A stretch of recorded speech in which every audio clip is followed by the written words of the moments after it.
Buenas noches a todos y a todas. Estamos nuevamente aquí en una conversa como todas las semanas. Hoy día con un invitado de gran nivel, Damir Galaz, por supuesto que ya nos conocíamos hace un tiempo, historiador muy destacado y quien además puede aportar mucho en la conversación que vamos a tener hoy día respecto además a un tema que no es contingente, pero que hoy día también tuvo cierto grado de respuesta que tiene que ver con la declaración de monumento nacional el polígono sur del ferrocarril Antofagasta-Bolivia, particularmente lo que comprende las cocheras del ferrocarril y por supuesto la famosa estación Valdivia llena de historia en un barrio histórico. ¿Cómo estás, Damir? Hola Pablo, ¿qué tal? Un gusto saludarte por aquí, bien, en Tocopilla. Muy bien, tocopillano, por supuesto. Bueno. Oye, mira, solamente para partir, y yo creo que para poder enmarcar un poco la discusión, porque hace mucho tiempo, y obviamente tú tienes muchos elementos que entregar respecto a este tema, se ha discutido, por supuesto, sobre el patrimonio material, pero no desde la lógica quizá, el debate desde lo que representa más allá del valor arquitectónico, que muchas veces, a propósito de deformaciones profesionales, que muchas veces incluso nosotros los arquitectos caemos, solamente le damos un valor patrimonial por lo que se puede ver.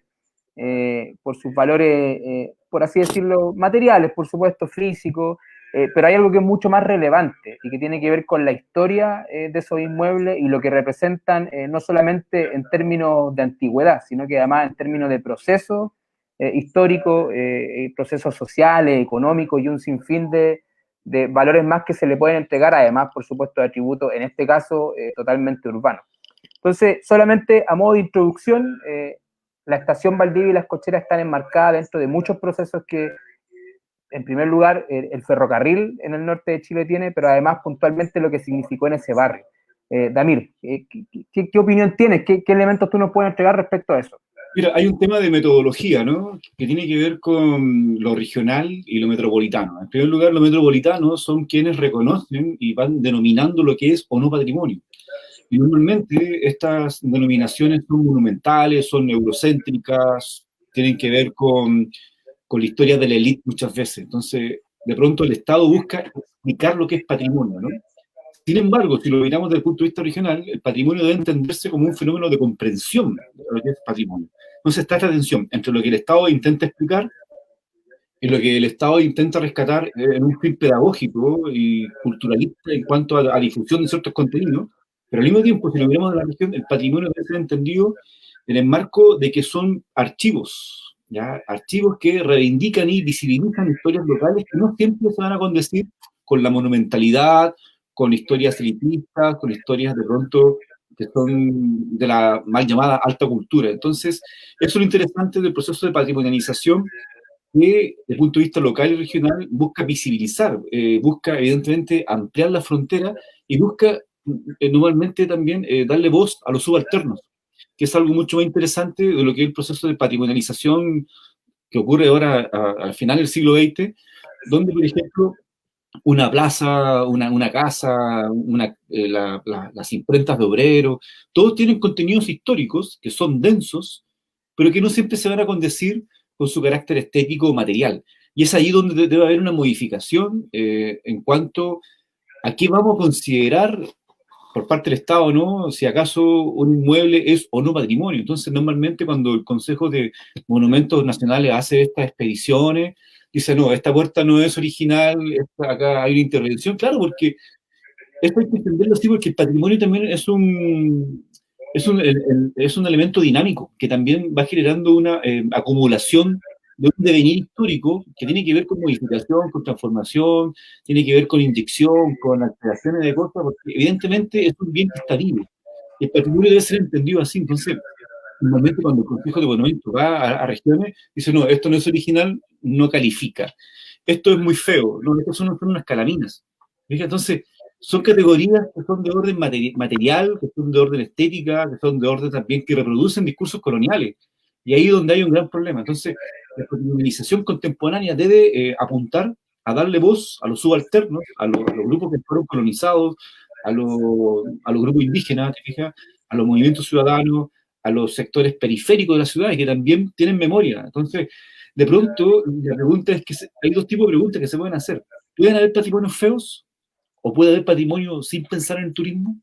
Entonces, yo creo que el patrimonio hay que pensarlo como un elemento que facilita la investigación, que facilita una discusión comunitaria respecto a cómo se ha ido construyendo y cuál ha sido el devenir propio de una comunidad en particular. Mira, a propósito de eso, tú hacías la pregunta, ¿tú crees que porque además hay una discusión que no la quiero plantear desde el punto de vista técnico, porque muchas veces además se cae en eso a propósito de lo que tú decías, que llega, que la puerta, que esto otro, e incluso se empieza a quitarle el perfil a lo que tú planteas, de quiénes hacen el patrimonio finalmente, porque fíjate que se ha planteado mucho de que aquí las cuestiones, la cuestión de fondo, la discusión que algunos plantean, y principalmente en este caso la estación, quienes no quieren declarar, es que la ley de patrimonio es mala, y lo plantean de esa forma. Efectivamente, yo creo que entre la creación de la ley de monumentos propiamente tal, y hoy día, a propósito de lo que tú planteas, yo creo que se ha avanzado mucho en cómo las comunidades también van planteando el patrimonio. No es menor, por ejemplo, esta idea, o este ejemplo, mejor dicho, que se ha planteado, y esto lo digo solamente de modo introductorio, a propósito del cartel de la Champaña Valdivieso, ¿cierto? Que se planteó toda una discusión, bueno, ¿y quién le dio valor a eso? ¿Ya? Entonces, hoy día, efectivamente, el patrimonio, más allá de algo que es para mirar, es algo que quizás es para reivindicar. Y yo creo que por ahí, a propósito de tu pregunta, ¿hay patrimonio feo o hay patrimonio, o sea, puede haber patrimonio no bonito o no admirable desde el punto de vista estético? Yo creo que sí, por supuesto. El valor en la historia, por supuesto. Pero tú crees que desde la creación, porque a mi juicio el monumentalizar también es una visión bastante neoliberal, porque finalmente, claro, estáis monumentalizando algo que es algo que tú lo puedes tocar, que es buena foto, que es buena postal, pero quizás no se está reconociendo mucho su historia.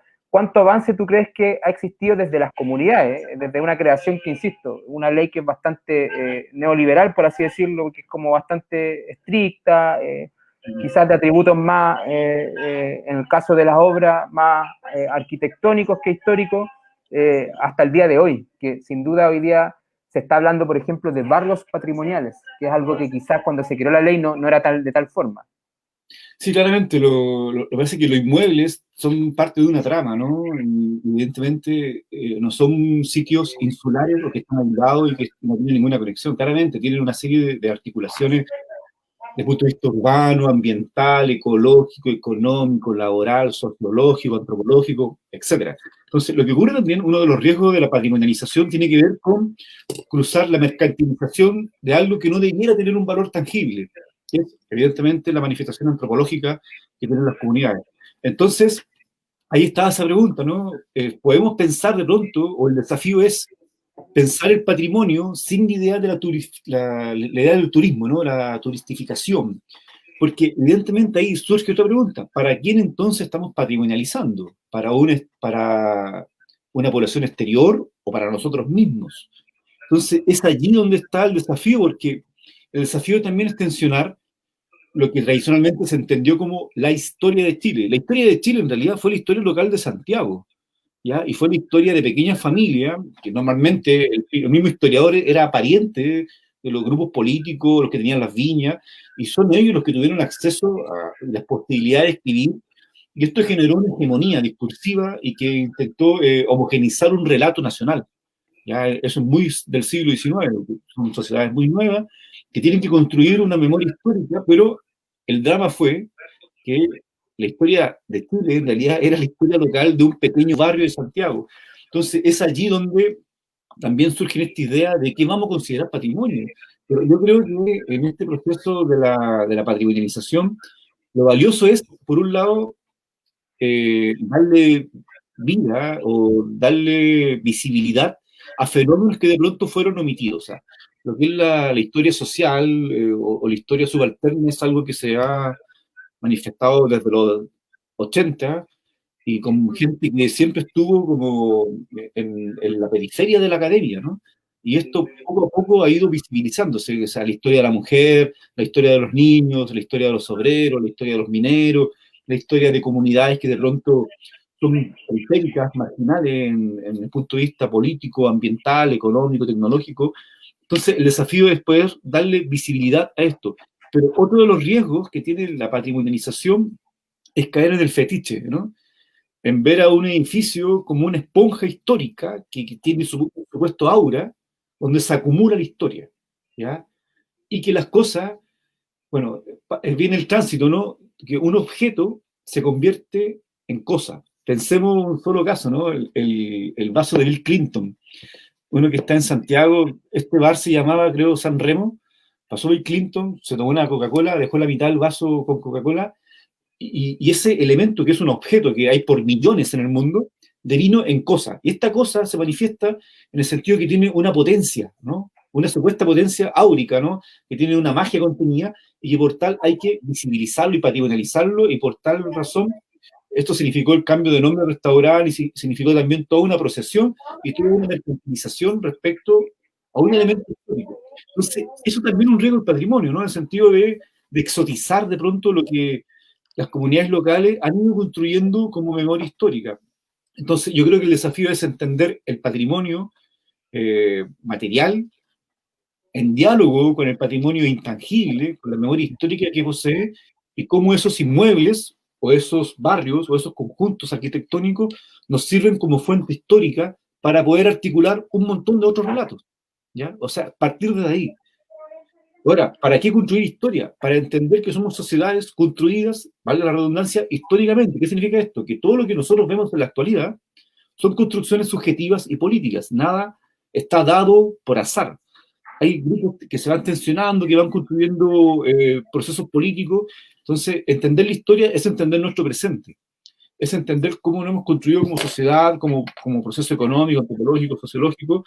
Y es ahí donde estos sitios que tienen memoria destacada pueden darnos luces respecto a cómo se han ido configurando ciertas comunidades independientes en el lugar en el cual estén. Y también hay que entender el patrimonio, para terminar, como elementos que están articulados con un montón de otros procesos. O sea, estaba pensando recién en el caso de esta estación, o sea, no es solamente la historia de Antofagasta, sino que es la historia de todo el capitalismo minero.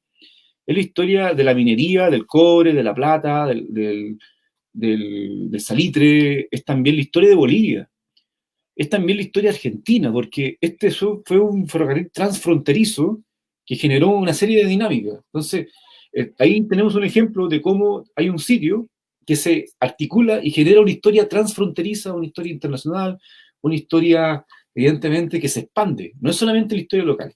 Y es allí donde está el desafío de cómo entender el patrimonio como un elemento que aglutina y conecta múltiples sitios del orbe, del mundo, ¿te fijas? Porque el tren se explica porque había una mina y había un puerto. Este puerto significa la articulación económica con múltiples economías mundiales, ¿te fijas? Entonces, y allí hay obreros, ahí hay personas, ahí hay mujeres, hay niños, hay casas. Es toda una dinámica de articulación. Oye, mira, a propósito de lo que tú planteaste, de que detrás quiero tratar de copiar tus palabras, detrás de este patrimonio material, por así decirlo, o tangible, existe con mucha más fuerza un patrimonio intangible. A mí me da la impresión, con tus últimas palabras, que hay una transversalidad y una diversidad enorme de patrimonio intangible detrás de quizás un simple patrimonio material. ¿Y por qué lo digo? Y entrando un poquito más al tema, yo creo que una de las características más relevantes de la estación Valdivia, Las Cocheras, es que efectivamente se cruza una historia que parte, si lo llevamos ya a una cuestión más puntual, la historia se empieza a escribir con un territorio boliviano y termina con un territorio chileno. Se empieza a escribir con la construcción de un muelle que tenía que ver con capitales británicos y termina el proceso de trenes de pasajeros con una dictadura militar. Tiene que ver con tomar definiciones como, por ejemplo, construir una estación, como tú lo planteabas, no en La Paz, Bolivia, sino que en Antofagasta, Chile. Se cruza con el estallido de la Primera Guerra Mundial, pero además también se cruza con una cuestión que es propia de los procesos económicos, que es con el movimiento obrero.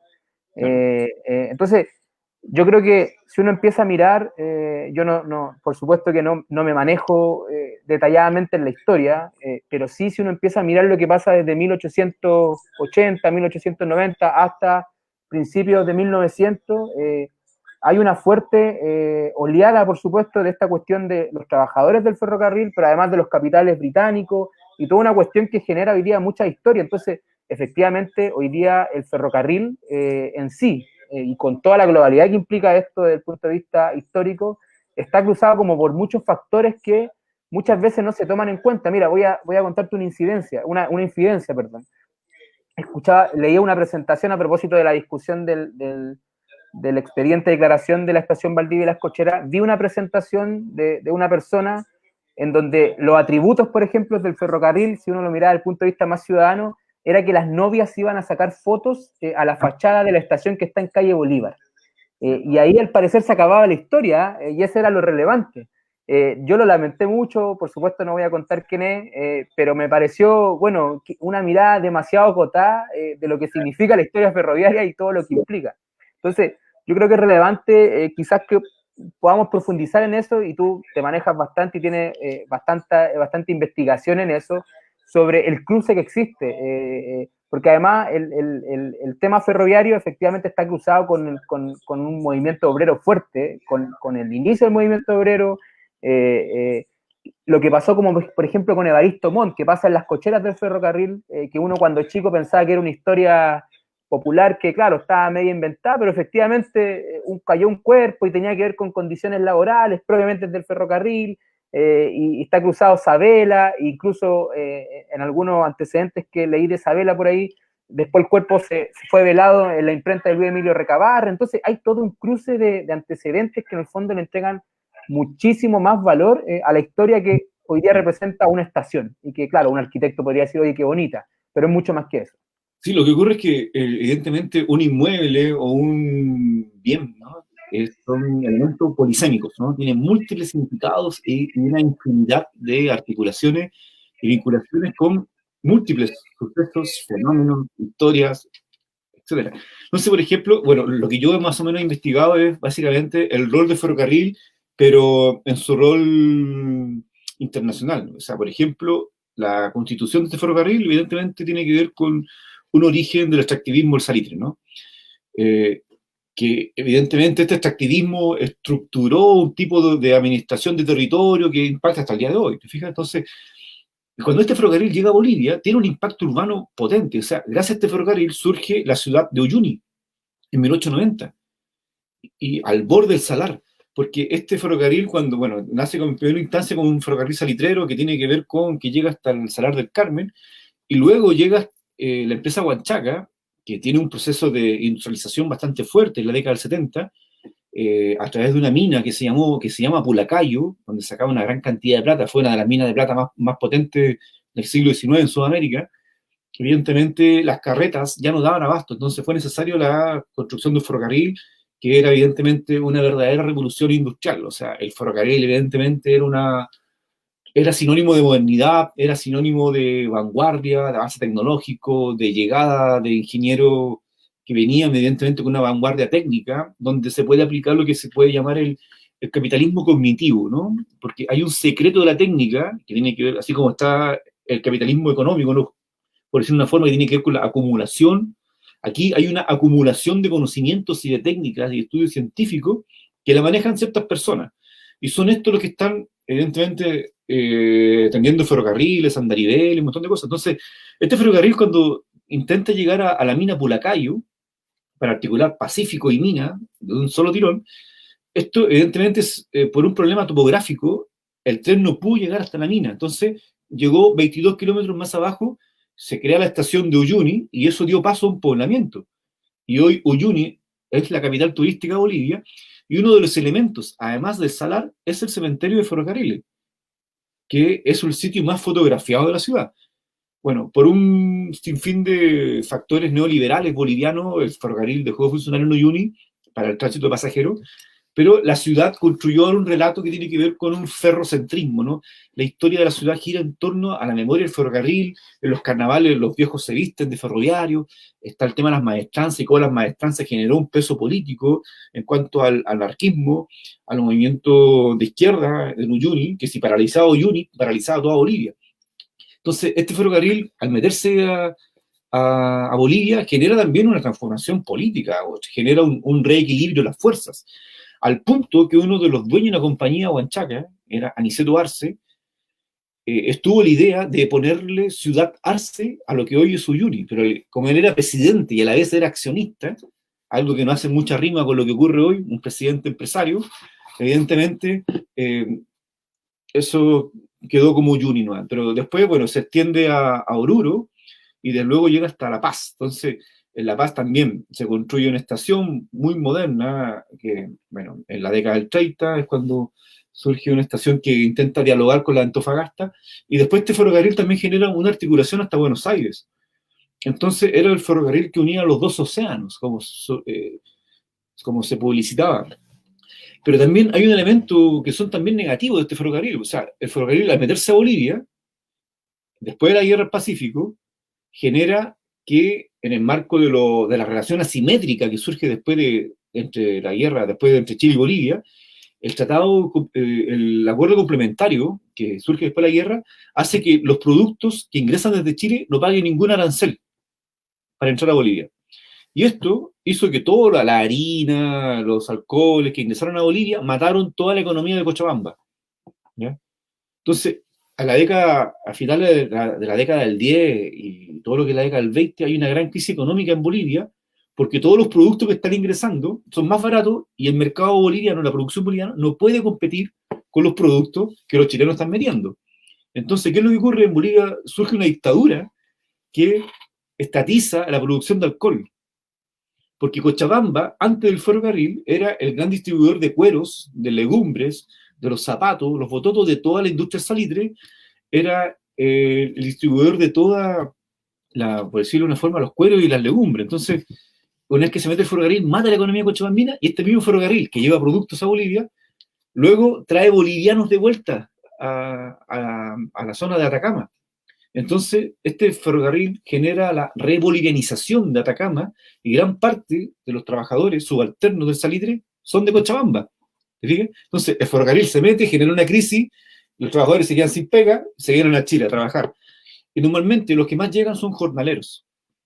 Y ellos trabajan en gran parte de la salitrera, en un contexto también de crisis. La década del 20, la salitrera está en una crisis enorme, entonces hay que recurrir a una mano de obra barata.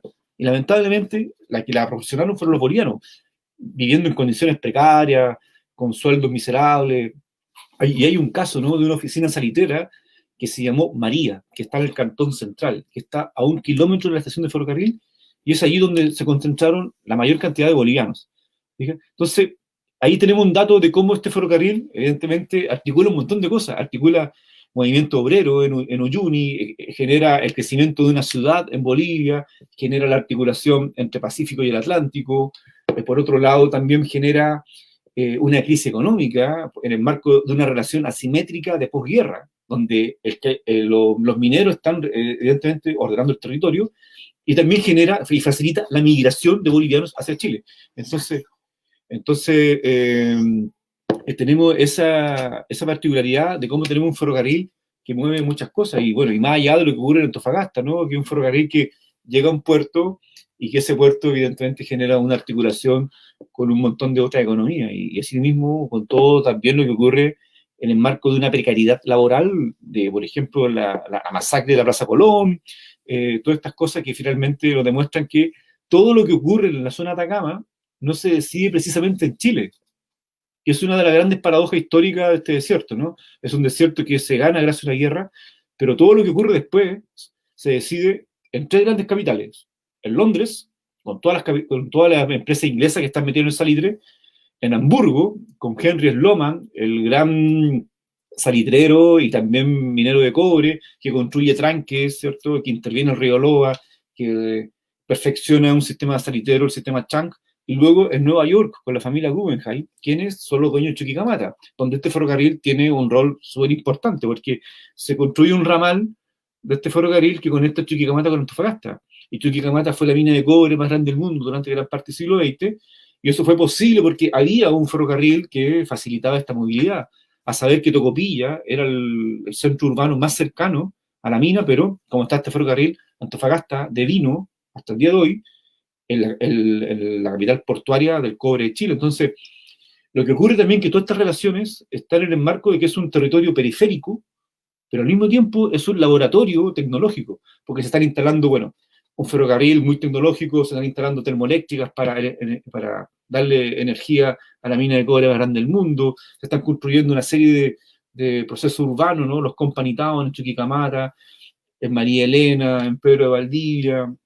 Entonces, hay todo un movimiento donde todo lo que ocurre, en realidad el Estado no está participando. El Estado es solamente un señor, un cartero, un profesor, un gobernador, y en realidad eran subalternos a esta empresa, ¿no? Entonces, el ferrocarril también nos da estas luces de cómo se está operando un territorio que es transfronterizo, que las fronteras son realmente diluidas, y que al mismo tiempo en el marco surge lo que se llama el Estado rentista. El Estado chileno en esta zona vive de los pequeños impuestos que pagan estos señores de las minas, y todo lo demás, los caminos, las tecnologías, los procesos mineros, la urbanización, la construcción de termoeléctrica, de minas, ferrocarriles, todo eso está en manos privadas y extranjeras. Entonces, ahí tenemos de cómo a través de un elemento, estudiando el ferrocarril, podemos ir uniendo un montón de cabos y llegamos a lo que podemos caracterizar como la historia del desierto minero desde el siglo XIX al siglo XXI. O sea, todo lo que ocurre hoy con todas estas grandes empresas mineras en el desierto tienen una inscripción y tienen una memoria. No son empresas que llegaron de un rato a otro, no. Son empresas que llegaron porque están las condiciones jurídicas, políticas, sociales, laborales y ambientales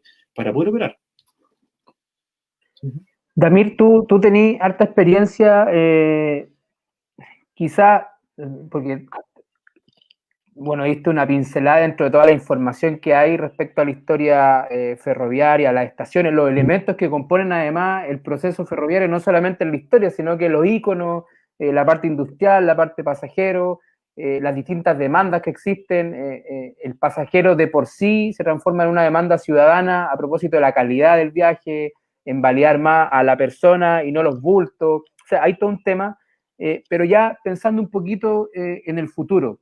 Hoy día, claro, una sociedad neoliberal lo que hace es quizá no solamente esconder la historia, sino que tratar de que no se reivindique, por así decirlo. Tu experiencia, no solamente en Chile, sino que puede ser en muchos lados, ¿qué tarea tenemos, tanto el Estado de Chile, pero además, por supuesto, quienes hoy día gozan del patrimonio en términos económicos de la historia, como por ejemplo el ferrocarril Antofagasta-Bolivia? ¿Qué responsabilidad hay o qué tarea hay respecto a reivindicar esto? Porque a mí me da la impresión que hay cosas que, a propósito de toda la historia que tú nos cuentas, de los elementos que nos entregas, que no le gusta mucho a ciertos actores, a las instituciones, como empezar a poner en el tapete y poder reivindicarlo también, porque, claro, cuando yo te ponía el ejemplo de que, claro, para una institución lo hermoso del ferrocarril es que las novias se sacan fotos en la puerta, claro, claramente no hay una visión de futuro con nuestro pasado. Quiero jugar con esas palabras. ¿Cómo hoy día nosotros transformamos, y ni siquiera transformar, cómo reivindicamos y cómo mantenemos viva la memoria con todo el cruce de patrimonio intangible que hay en este caso? ¿Y por qué digo el ferrocarril? Porque creo que efectivamente, como tú lo mencionas, es parte de una historia que no es solamente regional, ni comunal, ni nacional, sino que es internacional. Pero cómo hoy día a Antofagasta le entregamos ese valor, cómo lo reinventamos, mal dicho, cómo miramos el futuro con nuestro pasado, que además es muy rico y que está lleno de cruces.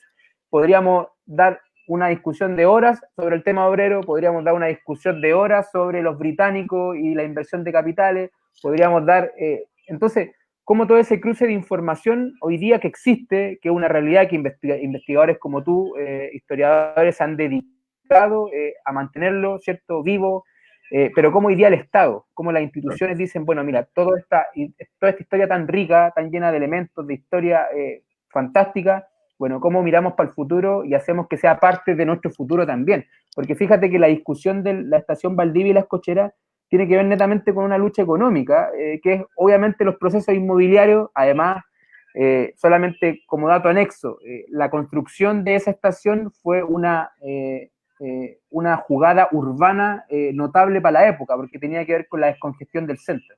Hoy día el valor de esos terrenos, por supuesto que urbanamente también son estratégicos. Cómo nosotros empezamos a entender el desarrollo urbano, en este caso, también con el elemento histórico. No quiero caer en lo patrimonial como título nomás, sino que el elemento histórico, cómo lo guardamos y hacemos que la ciudad crezca, pero con eso. Claro, mira, por un lado, en términos de denominación y de conocimiento, en primer lugar, eh, los riesgos de la patrimonialización es la clasificación de información y la selectividad de lo que yo quiero contar. O sea, lo que tú me contabas recién, esta frivolidad, ¿cierto? Evidentemente, es una forma de politizar el patrimonio, ¿no? O, o de pronto el patrimonio se entiende como algo despolitizado, pero en realidad cuando algo se despolitiza es más político aún, ¿ya? Entonces, ahí tenemos un problema. El patrimonio hay que entenderlo como un proceso político, ¿no? Son procesos que tienen que ver con que tienen inscripciones de múltiples tipos, como lo he contado recién, donde se inscriben fuerzas económicas, políticas, sociales, laborales, pero también tiene que ver con que esta investigación debe visibilizar a los que participaron en estos procesos, porque siempre hablamos de este arquitecto Arnold Mitchell, ¿no? Que fue uno de los grandes, pero hubo trabajadores ahí que no están presentes, no están en ninguna parte, ¿no? Hubo mujeres, niños, ¿no? Estafetas de todo tipo, obreros, no sé. Entonces, ahí tenemos también un drama metodológico, ¿no? O sea, ¿quién construye el edificio? ¿El arquitecto que lo proyecta? ¿O los viejos que están tirando las palas y están arriba de los andamios? Ahí tenemos un drama de visibilización. Entonces, esta investigación debe visibilizar y debe también difundirse a través de múltiples dispositivos, ¿no? Ya no solo el libro, sino también a través de la digitalidad. Pero al mismo tiempo, una de las posibilidades de turistificar que se haga, ¿no?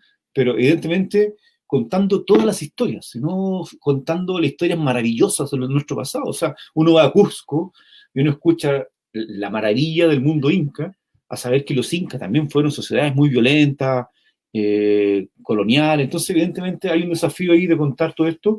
Y por otro lado, en términos de la institucionalidad local o del propio mundo privado, tiene que dialogar con las comunidades y eso ya debe entenderse, de establecer simetrías relacionales respecto a cómo una empresa tiene que tener mayor responsabilidad, o sea, estar inserta en una comunidad y no olvidemos que las comunidades, en el marco de esta estructura económica, están subvencionando. ¿Subvencionando a través de qué? De su cuerpo, de sus pulmones, de sus oídos, de su propio desplazamiento dentro de la ciudad. O sea, son elementos que tienen que ver con que siempre hay alguien que paga los costos de un proceso económico. O sea, históricamente está demostrado así. Entonces, como ya tenemos identificado quiénes pagan los costos de contaminación, por alteración urbana, por un montón de cosas, es hora de que en el marco de una nueva relación política, económica, social y evidentemente de compromiso con las comunidades en las cuales están insertas las empresas, tienen que establecerse, ¿no? Entonces, yo siempre doy el dato, ¿no? Si Chuquicamata fue la mina de cobre más grande del mundo, es porque tuvo la termoeléctrica más grande del mundo en Tocopilla, pero la ciudad no tenía luz, imagínate. O sea, la electricidad llegó a Tocopilla 28 años después de inaugurada la termoeléctrica, ¿ya? Entonces, esos datos nos dan cuenta que gran parte de los procesos económicos tienen una densidad anómala, o una densidad sustentada en una asimetría, donde siempre son las comunidades las que están subvencionando, con un sinfín de factores, el desarrollo económico. Entonces, surgen zonas de sacrificio para construir zonas de beneficio, que no están en Chile. Entonces, claro, es ahí donde establecerse, bueno, y estamos en un contexto ahora de discusión de cómo va a ser Chile en las próximas décadas, y es ahora el momento, ¿no?, de tomar la decisión y, evidentemente, participar en todos estos procesos que se están abriendo, porque ahora está la posibilidad de discutir de cómo puede ser el Chile que queremos. Por supuesto. Además, mira, yo, a propósito de lo que tú planteas, cómo tú le entregarías elementos, yo creo que es relevante y en todas las conversaciones que hemos tenido con distintas personas de Antofagasta y de otras comunas, siempre empezamos efectivamente a tocar cómo relacionar el sinfín de temas que hay con el proceso que va a llevar Chile hoy día, que por supuesto tiene que ver con una nueva constitución, pero que además no se enmarca solamente en garantizar derechos, en reconocer derechos, sino que después hay todo un proceso de aplicación de políticas públicas. En el fondo hay un proceso más largo de transformación de Chile que por supuesto no empezó el 18 de octubre, empezó mucho antes, pero además tampoco va a terminar con un plebiscito de salida, sino que hay un proceso de construcción cultural en donde todos tenemos que poner de nuestra parte, debatir. En el mundo del patrimonio, mira, yo podría ser súper simplista y decir, mira, el patrimonio es un derecho y se acabó la discusión. Efectivamente, ¿cómo sacando un poco eso que, claro, es bien general, sacando eso un poco, cómo hoy día nosotros entendemos el derecho a la memoria, a la historia, pero con una construcción de mucho más largo plazo, no solamente en el ponerlo en la Constitución o en la Carta Magna, sino que yo creo de cómo se integran los planes educacionales, en los colegios, en las discusiones institucionales, en el valor que tiene que tener desde los instrumentos de planificación territorial, o sea, tiene que ver con un tema netamente cultural. ¿Cómo Sí. empezamos a incluir eso? Más allá, insisto, de primero reconocerlo como un derecho, porque además se cruza con muchas cosas, que no solamente tiene que ver con monumentalizar, sino que con reivindicar. Sí. Tú lo planteabas recién, hoy día hay centros de tortura que por supuesto se reivindican desde algo que tiene que ver con la memoria, por supuesto, no con su monumentalización. Entonces, ¿cómo empezamos a construir futuro desde la institución? A propósito del proceso constituyente, el patrimonio, la historia y el derecho a la memoria. Sí, lo importante es que, por ejemplo, los Pladeco consideren una arista que tenga que ver con, evidentemente, con un desarrollo comunitario que articule estos inmuebles y además del inmueble, lo que ocurre alrededor del inmueble, ¿no? Todas estas manifestaciones culturales que son más intangibles. Pero al mismo tiempo está el tema de cómo la historia local es también un contenido en la escuela, ¿no? Porque en la escuela te enseñan la historia local de Santiago, no está dentro de los planes la historia de la región, el profesor lo puede hacer, tiene espacio para eso, pero el profesor también no tiene los espacios para investigar, tampoco tiene los espacios para establecer vínculos con investigadores. Entonces, el profesor también está sujeto, pensando en el profe de historia, y en el lenguaje y en todo, ¿no? Están sujetos a un plan de medición que es homogéneo, o sea, le hacen el mismo CINCE y PSU al niño que está en Arena, en Bilbiri, Tocopilla, en Boquillagua. Entonces, como si no hubiera etnicidad, como si no hubieran climas distintos, como si todo fuera la misma familia, en fin. Entonces, yo creo que un elemento tiene que ver con, debe haber una asignatura, un electivo que tenga que ver con historia regional, o sea, ¿y esto en qué ayuda? Evidentemente, es más valioso que un chico que vive en Antofagasta, que vive en Tocopilla, que le enseñe historia de Tocopilla en Antofagasta, que antes de la historia de Punta Arenas. Claro, la puede conocer, pero evidentemente, al hablar de historia local, estamos hablando de que los niños y niñas le dan sentido a lo que ven en la vida cotidiana, ¿ya? Entonces, los niños aprenden desde lo que conocen, y en base a eso van construyendo significantes, y van construyendo, evidentemente, una biografía y una perspectiva de mundo. Y eso finalmente deviene en una construcción y en una reflexión sobre etnicidad, porque todos tenemos etnicidad, ¿ya? Vivimos en una costa, vivimos en un desierto, tenemos estas particularidades climáticas, culturales, nos vestimos de tal forma, entonces lo importante es siempre reflexionar sobre eso, que todo lo que hoy somos en este 2020 no es resultado ni de Dios, ni del Papa, ni de la magia, ¿no? Sino que es resultado de relaciones políticas, ¿ya? Hay que politizar de pronto el debate en la propia escuela y incluir a los profesores para que también tengan esta articulación. Y es ahí donde el patrimonio nos puede dar las luces para, evidentemente, expandir los modos de reflexión, de conocimiento, de aprendizaje significativo en la propia escuela. Entonces, claro, hay instancias que en las escuelas, básicamente por el entusiasmo de algunos profesores, pero el profesor debe ser incluido en esta discusión y es ahí donde debe articularse los municipios a través de la dirección de administración educacional, las escuelas, los investigadores, las universidades, los centros de investigación, los fondos concursables deben promover mucho más lo que es el conocimiento regional, entonces, y también y que sea de calidad, entonces es también darle espacio a los investigadores que normalmente están produciendo cosas, pero que se quedan en un repositorio digital y que no tienen mayor difusión, entonces, como ocurre en otros países, ¿no? En Francia, que es el caso que me tocó conocer, evidentemente allá,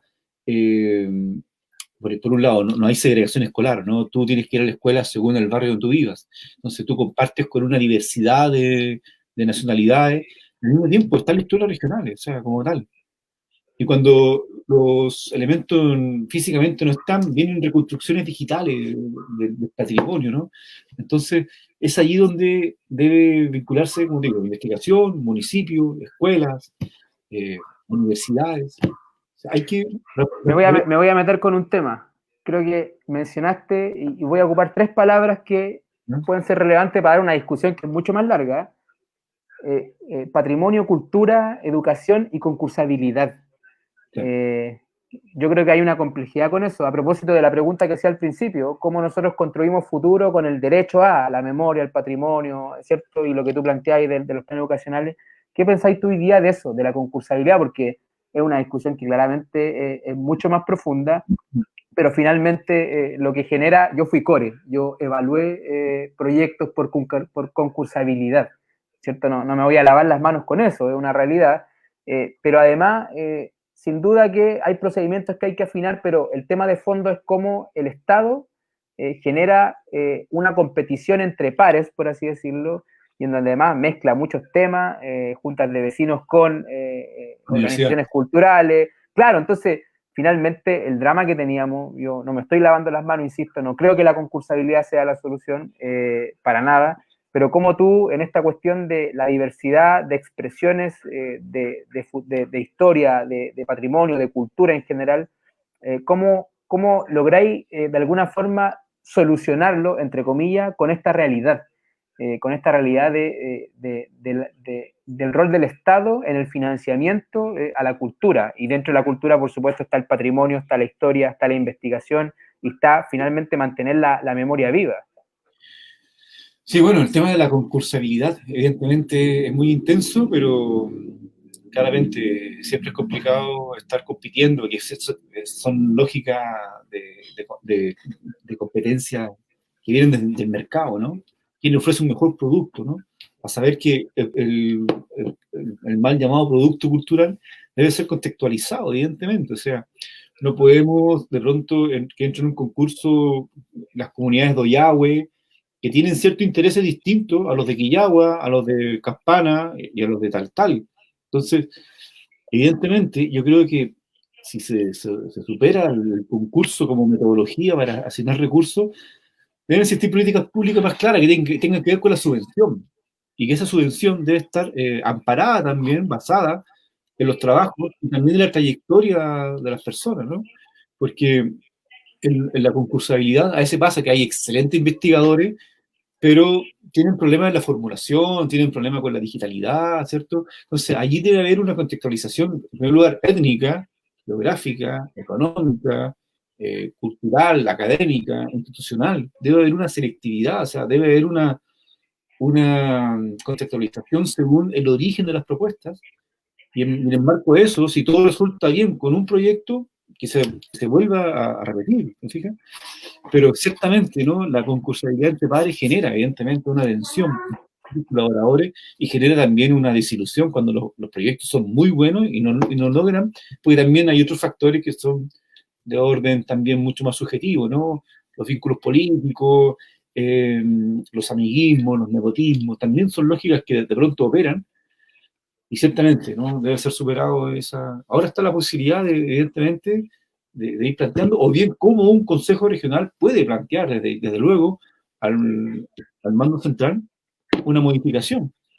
Mira, yo recuerdo una polémica, bueno, no una polémica, pero un intercambio de ideas a propósito de que en mi periodo como core me tocó aprobar solamente un proyecto sin concursabilidad, o sea, que fue por una definición política, que a mi juicio es una decisión correcta, pero además injusta porque tuviste a todas las organizaciones concursando, pero recuerdo que se financió el estudio para la canonización, si mal no recuerdo, de el doctor Antonio Rendich, creo, no lo recuerdo bien.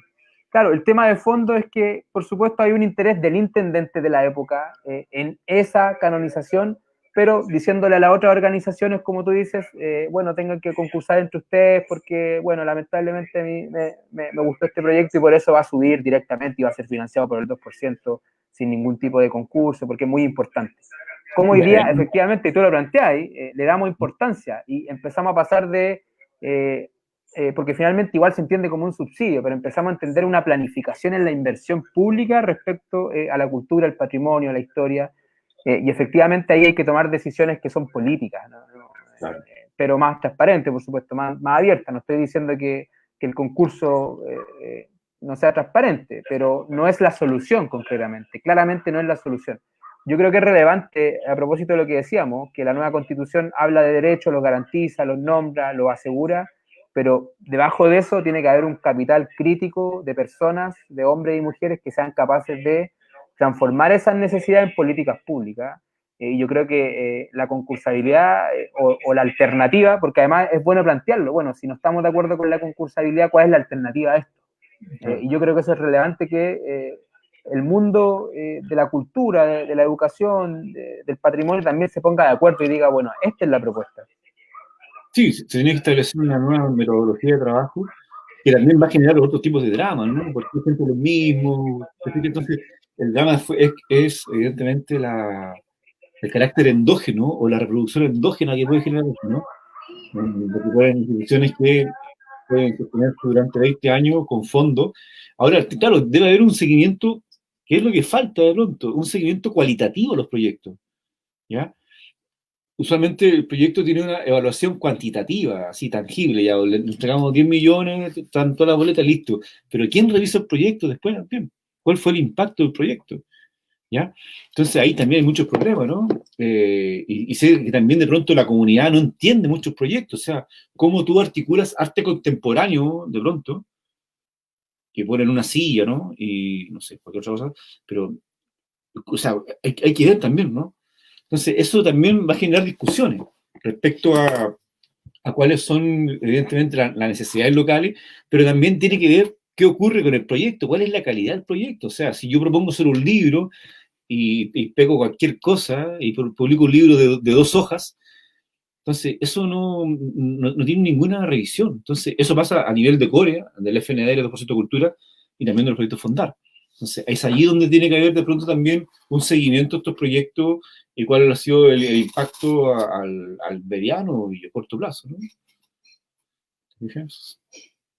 Interesante tema, interesante. ¿No? Yo me desvío un poco de la conversación, pero como tú lo nombraste, creo que es relevante porque hoy día hay que construir la propuesta. Efectivamente, no todos van a quedar felices con las decisiones que se tomen, pero creo que son decisiones.